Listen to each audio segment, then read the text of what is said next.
Exit एक बहुत ही interesting thriller है और इसमें मेरा किरदार रवि का है।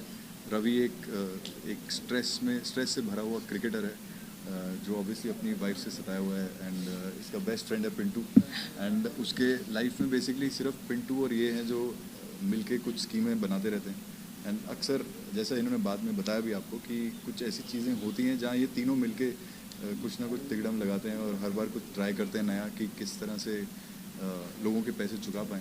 लोगों में मेरा मतलब है ये जो है ये एक ऐसा लेडी डॉन प्ले कर रही हैं जिनका मैंने बहुत पैसा चुकाना है। तो बेसिकली उन्हीं से बचने के लिए हम लोग इस सीरीज़ में आगे पीछे भाग रहे हैं एंड जो भी रवि करता है वो सब इसीलिए क्योंकि जानू जी के पैसे लौटाने हैं और इसके भी 6.25 लाख। कौन से 6.25 लाख रुपए? मैं किसी को कुछ नहीं दे रही। ये सीरीज कब तक आ रही है, क्या कहना चाहेंगे दर्शकों को? जी ये 11 जनवरी को रिलीज़ हो रही है, 11 जन को। सो मैं चाहता हूँ कि सभी दर्शक, सभी हमारे जितने भी एडमायरर्स हैं, जितने भी फैंस हैं, वो सब इसको देखें और आप सब भी प्लीज़ देखें। एंड आई होप कि जितनी हम लोगों ने मेहनत की है, जितनी मेहनत से इसको बनाया है, उतना ही प्यार मिले इसको and people like it and subscribe to Ullu and then watch it. Vindhya ma'am क्या कहना चाहेंगी, आपका किस तरीके का किरदार है और क्या कहना चाहेंगे? अब जैसे कि आप देख रहे हैं बार बार जो कोच साहब हैं रवि जी, वो हर बार मेरी तरफ ही स्ट्रेस दिखा रहे हैं कि स्ट्रेस इनसे होता है, स्ट्रेस इनसे होता है। तो हाँ, मतलब ये सिर्फ इतना चाहती है कि इसकी पूरी ज़िंदगी जो है वो रवि के इर्द गिर्द घूमती है और ये चाहती है कि रवि जो है वो बहुत पॉपुलर बन जाएँ, सोशल मीडिया स्टार बन जाएँ और इसलिए बहुत सारी चीज़ें आप देखेंगे how funny she is. Situational comedy बहुत है तो आपको सिचुएशन के हिसाब से बहुत हंसी आएगी। बहुत सारे सीक्वेंसेस ऐसे हैं जो बहुत ही हिलेरियस हैं। तो बस वो यही चाहती है कि ये थोड़े से सुधर जाएं और बिल्कुल आज के ज़माने के बिल्कुल हो जाएं, बिल्कुल कंटेम्प्रेरी, सोशल मीडिया ज्वाइन कर लें, लाइव जाएं, अपने फैंस से बातें करें। बट ये मेरी बात नहीं सुनते तो इनको बस इस बात का स्ट्रेस रहता है और शैली को कभी स्ट्रेस हो ही नहीं सकता बिकॉज वो अपनी दुनिया में खुश रहती है और वो चाहती है कि बस ये स्टार हो जाए। और हाँ, रही बात, हम तीनों कुछ ना कुछ प्लान करते रहते हैं सो दैट हम कुछ ऐसा करें प्लान जिसकी वजह से हम इनको जो पैसे इन्हें देने हैं दे पाएँ। हमें इनसे बहुत डर लगता है तो और बहुत ही क्यूटली हम इनको जानू जी बुलाते हैं और इनकी बड़ी ये आती हैं बिल्कुल अपने 3-4 लोगों के साथ हमें धमका के चली जाती हैं। तो हमारी कोशिश रहती है कि बस किसी तरीके से वो करना है and that's the twist and turn in the story जो होती रहती है एंड वही सिचुएशनल कॉमेडी लाती है सीरीज में। मैम क्या कहना चाहेंगे? कहते हैं कि एक आदमी की ज़िंदगी में जितना स्ट्रेस होता है वो औरत की वजह से होता है और यहाँ पे 3 औरतें हैं जिनकी वजह से स्ट्रेस हुआ था। तो जानू का ऑब्जेक्टिव है बेसिकली उसको अपने पैसे वापस चाहिए जो उन्होंने उधारी ले रखे हैं करोड़ों में और वो उस पर इंटरेस्ट उनको चढ़ाती जाती है जिसकी वजह से फिर ये जो भी अपनी सुसाइड का नाटक करते हैं। इंटरेस्ट भी 200% का है तो इसलिए कम नहीं है। बहुत आपका वो तो 300 कर दो। नहीं मिल जाएगा आपको 200। यही ओवर एंड ऑल यही कैरेक्टर है एंड बहुत ही इंटरेस्टिंग कैरेक्टर है एंड मुझे बहुत मजा आया। अपर्णा जी क्या कहना चाहेंगे? तो जैसे कि इन लोगों ने ऑलरेडी बताया कि इनका प्लान तो बहुत अच्छा है, लेकिन जब ऑडियंस को पता होता है कि ये लोग कुछ प्लान करें तो ऑडियंस ये भी देखना चाहते हैं कि कौन ऐसा है जो इनके प्लान को एक्चुअली क्रैक कर पाएगा, जो कि मैं हूँ smarter than all of them. तो प्लान तो इन लोगों का काफ़ी अच्छा है, लेकिन मैं और अर्जुन जो मेरे राइट हैंड प्ले कर रहे हैं, आई थिंक वो काफ़ी एडमायर करते हैं जेनी मैम बोलकर। तो हम लोग इस एक्चुअली पूरे केस को सॉल्व करते हैं, इनकी स्मार्टनेस, इनकी एक्टिंग, सबको पकड़ते हैं। और अगर मैं अपने कैरेक्टर के बारे में बोलूँ तो ऑफकोर्स मैं ये सब सॉल्व करी हूँ, लेकिन मेरा तरीका बहुत ही डिफरेंट, बहुत ही कूल है। ये कैरेक्टर बहुत ही अमेजिंग निकल कर आया है, लिखा बहुत अच्छा है और स्पेशली ऐसा आपको लगता है and we are more smart या एंड स्पेशली क्योंकि हमने पूरी सीरीज़ लखनऊ में शूट किया है। तो थैंक यू नितिन सर, क्योंकि इतना अच्छे से सब कुछ ऑर्गेनाइज था। जैसे अभी मैं बोलने लगी हूँ कि मुझे लखनऊ अपना ही शहर लगने लगा है because of him and because of Kunal. So yeah I am really hoping कि आप सब बहुत इन्जॉय करें, क्योंकि जब आप एक अच्छा कंटेंट बना लेते हैं तो आप ऑफ कोर्स चाहते हैं कि ऑडियंस उसको अप्रिशिएट करे, जो आपने बनाया है उसको सराहे। So yeah I am looking forward to it.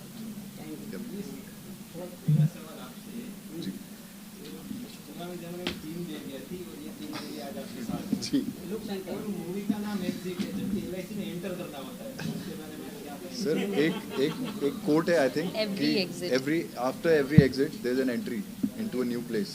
सो ये वही है। अभी पहले हम एग्जिट करेंगे और फिर इसका पार्ट 2 बनेगा। पार्ट 2 होगा प्रॉब्ली एंट्री। एक फ्रेंड का किरदार बहुत महत्व रखता है, क्या कहना चाहेंगे आपका? सर ये फ्रेंड नहीं है, ये बेसिकली हम दोनों पिलर्स हैं इसमें। बिल्कुल। तो एक तरह से दोनों ही बिल्कुल पैरेलली प्ले कर रहे हैं जो इसमें प्ले कर रहे हैं, और सब कुछ एक दूसरे पे टिका है। आपका किस तरह का किरदार है? बहुत अच्छा किरदार है यार दोस्त का, क्योंकि हम दोनों जैसा कि बता रहे हैं पिलर्स हैं एक बिल्डिंग के, दोनों साथ में, दोनों एक दूसरे के भरोसे खड़े हैं। तो जब भी इनको किसी चीज़ की जरूरत होती है तो मैं वहाँ होता हूँ। किसी मतलब मेरे को भी बहुत सारे मेरे भी बहुत सारे, तो मेरे तो ऐसा है कि वापस नहीं आने वाले टाइप पैसे हैं। तो बस बहुत इंटरेस्टिंग है, देखोगे आप, मज़ा आएगा। दोस्ती याराना भी दिख रहा है, वो गुस्सा भी दिख रहा है, वो लड़ाई भी दिख रही है, वो पागलपन भी दिख रहा है, हर चीज़ दिख रही है, वो देखने में मज़ा आएगा आपको। आपका किरदार डोन का आपको एक्ट्रेस जैसे वो आपको कितना दिक्कत हुआ ये करने में या कुछ प्रॉब्लम हुआ? क्योंकि डोन का किरदार का एक्सप्रेशन अलग रहता है, स्टार का अलग रहता है। थैंक्स टू राजीव सर कि उन्होंने मुझे बहुत ही ग्लैमरस डॉन का अवतार दिया है, जो कि शॉर्ट्स, लेदर जैकेट्स एंड बहुत एक्ट्रेस की तरह ही रेडी होती है एंड अपना मैनीक्योर पेडिक्योर कराती है, तो वो वैसी टाइप की है। बट या डेफिनेटली डॉन का किरदार निभाना बहुत डिफिकल्ट है, क्योंकि विलन हमें इजी दिखते हैं बट वो एक्टिंग करना एक्चुअली बहुत डिफिकल्ट होता है। रजनीश जी जैसे 6 feet tall and handsome man को डराना is difficult, very difficult. But I hope मैंने नहीं, मैं डर गया था। एक सीन तो ऐसा था कि मैंने इनकी कॉलर पकड़ी थी और मैं फिसल गई थी। हाँ, पहली बार जब हुआ था। एंड राजीव सर ने बोला इट्स ओके जानू, होता है, इट्स ओके जानू। जानू जी, जानू जी, है ना?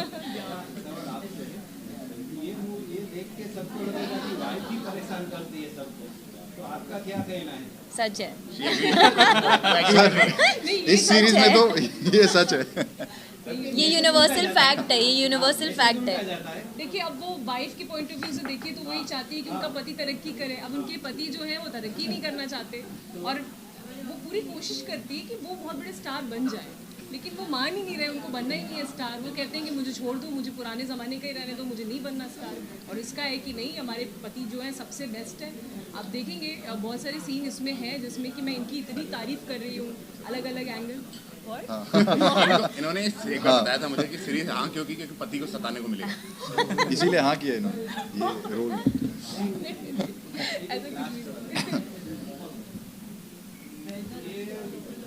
इन्होंने इनको सताया, तो फिर आपने इसको किस तरह से कवर किया कि ये ऐसे करके इनको अपनी ओर खींच ले?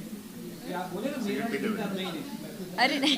इसमें एक चीज थी कि इन्होंने इनको सताया और इन्होंने इनको सता के बदला लिया। हाँ, एक्चुअली वो बोलते हैं ना कि कर्मा, तो एक्चुअली इन्होंने इनको बहुत सताया है और फिर मैं आ जाती हूँ इन सब की लाइफ में एक स्ट्रेस बनकर, एक बैंड बजाने के लिए, और ताकि इनको जो लग रहा था ये लोग एकदम सॉर्टेड चल रहे हैं, जो प्लान किया है वैसे ही चल रहा है, बट ऐसा नहीं है।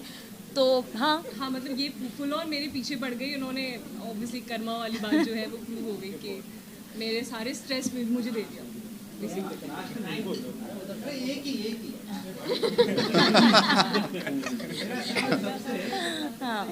में ज्यादातर लोग मरने का ज्यादा दिखाते हैं, मतलब मरेंगे तो ये फायदा होगा।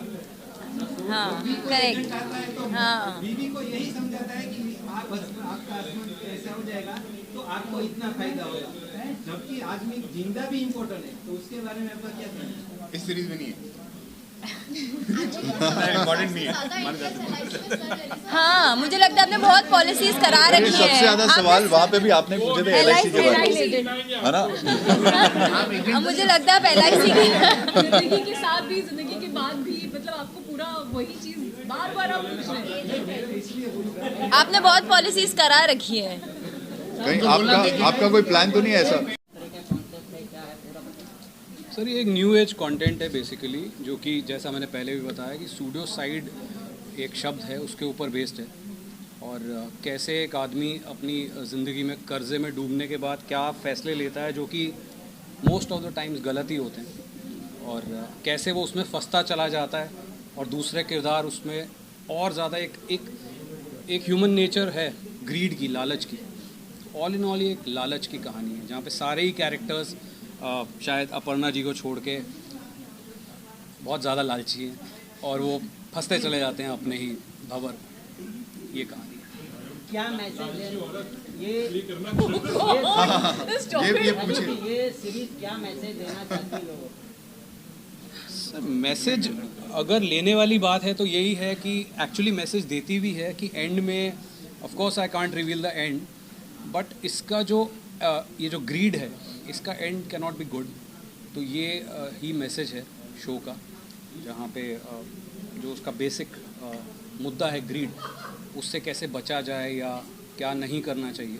इट्स अबाउट दैट ऑल्सो, अगर आप मैसेज उसमें से लेना चाहें तो। वैसे आउट एंड आउट एंटरटेनर है, एक थ्रिलर है, ग्रिपिंग कहानी है जो कि देख के आपको मज़ा आएगा। तो मैसेज ज़्यादा ना ही ढूंढा जाए तो अच्छा है। Thank you. ये सीरीज़ जो है ये ऑलरेडी एक तरीके का एक बंदा है जो कोच है और वो किसी चक्कर में उसको पैसे कुछ कमाने होते हैं। काफ़ी कुछ चीज़ें हैं जो उसकी बीवी डिमांड करती है बट वो दे नहीं पाता है, उसका बच्चा उसको नहीं दे पाता है, मतलब बच्चे की डिमांड नहीं पूरी कर पाता है। तो बेसिकली वो एक ट्रैप हो जाता है किसी उसमें कि तुम एक सट्टा लगाओ, एक बैटिंग में जाओ और उसमें हम क्रिकेट खेलेंगे, और वो उसमें हार जाता है और काफ़ी बड़ी रकम वो कर्जे के रूप में लेता है जिसमें इंटरेस्ट रेट बहुत ज़्यादा होता है।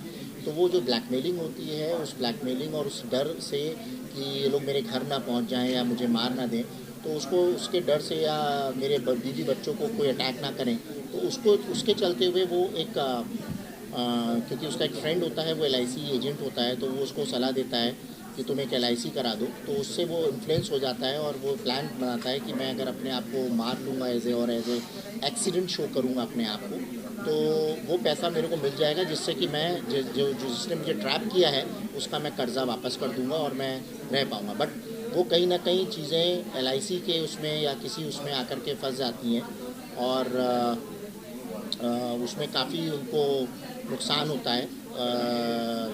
चीज़ें उसकी जो वाइफ होती है उसको पैसा मिल जाता है ऑफ कोर्स, क्योंकि हस्बैंड मर गया है, और वो पैसा मिलने के बाद वाइफ के जो तौर तरीके होते हैं वो एकदम बदल जाते हैं। मतलब आप देखेंगे तो घर में जो चीज़ खाने को नहीं है वहाँ बड़े 55 इंची 65 इंची कलर TV आ रहा है,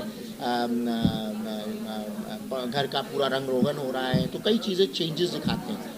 बट वो कहीं ना कहीं LIC की एक बैक एंड पर एक इंक्वायरी चल रही होती है, जिस इंक्वायरी के थ्रू मालूम चलता है और उसमें एक ब्लैकमेलर भी आ जाता है जिसको ये बात पता लग जाती है कैसे कैसे। तो वो चीज़ जो होती है वो उससे वो धीरे धीरे चीज़ें स्टोरी खुलती है और लास्ट में इसका एंड बड़ा ही अलग तरीके का है। काफ़ी लेयर्स हैं इसके अंदर, तो वो आपको जब आप देखेंगे, मैं इसको रिवील नहीं करना चाहता हूँ, जिसे ऑडियंस देखे, आप लोग देखें तो आपको पता लगे। ये 11 जनवरी को ये 11 जनवरी को हो रही है। आज ट्रेलर हम लोगों ने सब आप लोग को दिखाने के बाद हमने सोशल मीडिया पे भी सब पे जगह डाल दिया है, प्रमोट कर दिया है, और ये 11 जनवरी को 2022 में अभी 4-5 दिन बाद रिलीज़ हो जाएगी। तो ये आपको टोटली अपना उल्लू ऐप पे दिखाई देगा आपको, तो आप लोग देख सकते हैं इसको।